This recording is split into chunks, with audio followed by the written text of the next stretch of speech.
সারা ভারত গণতান্ত্রিক নারী সমিতির পক্ষ থেকে এসপি সাহেবের কাছে আজকে মিলিত হওয়ার জন্য ডেপুটেশনে এসেছি।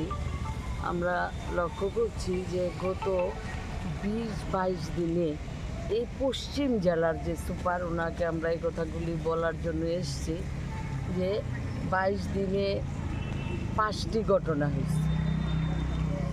এখানে বিশ্ববিদ্যালয়, ত্রিপুরা বিশ্ববিদ্যালয়ে একটি মহিলা শ্লীলতাহানি হয়েছেন এবং জিরানিয়াতে 12 বছরের একটা নাবালিকা দর্শন হয়েছে এবং ডুকরিতে 7 বছরের একটি কিশোরী সেখানে ধর্ষণের মতো ঘটনা ঘটেছে।